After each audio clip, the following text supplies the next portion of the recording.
diplôme d'État de masso-kinésithérapie a été créé en 1946.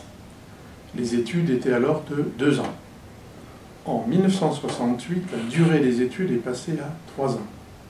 Il faudra attendre 20 ans, en 1989, pour qu'un nouveau programme soit mis en place, mais toujours sur 3 ans.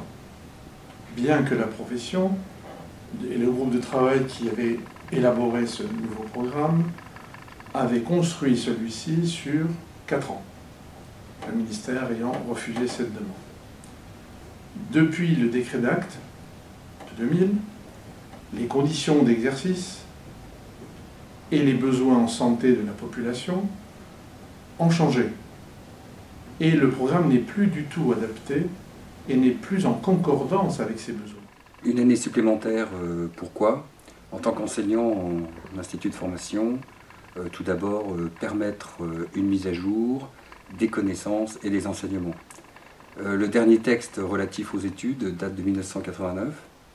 Depuis, chaque institut de formation a su développer le contenu des études en fonction de leurs propres compétences. Il est temps aujourd'hui d'harmoniser ces enseignements et d'actualiser les connaissances.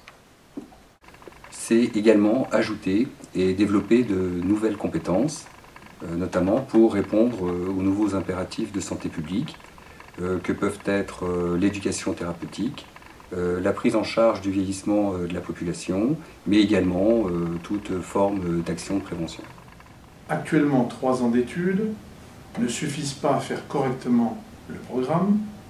Alors comment inclure un nouveau ou des nouveaux enseignements sans allonger la durée des études?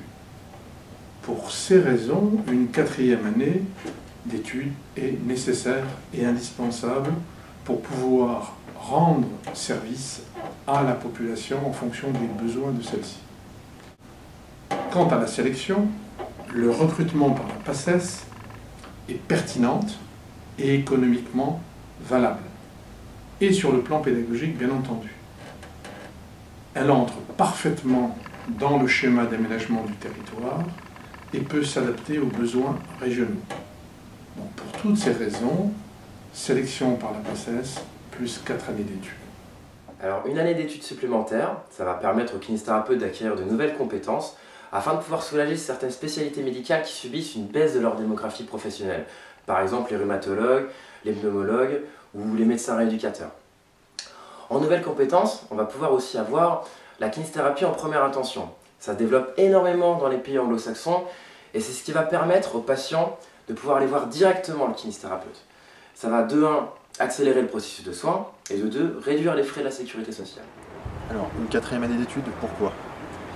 Tout d'abord, sur le plan international, cette 4e année d'études nous permettrait en fait, d'appliquer les recommandations de la Confédération mondiale de la physiothérapie, qui, au vu des compétences qui sont attendues par le physiothérapeute ou le kinésithérapeute en France, nous permettrait réellement de pouvoir soigner toutes les pathologies que l'on peut rencontrer dans les différents champs de compétences. L'exercice de la profession de kinésithérapeute correspond à l'objectif général du master, c'est-à-dire former des professionnels de niveau ingénieur capables de proposer des actes tout en maîtrisant le processus d'évaluation des besoins à la réalisation en passant par la conception, alors que l'objectif de la licence est de former des techniciens.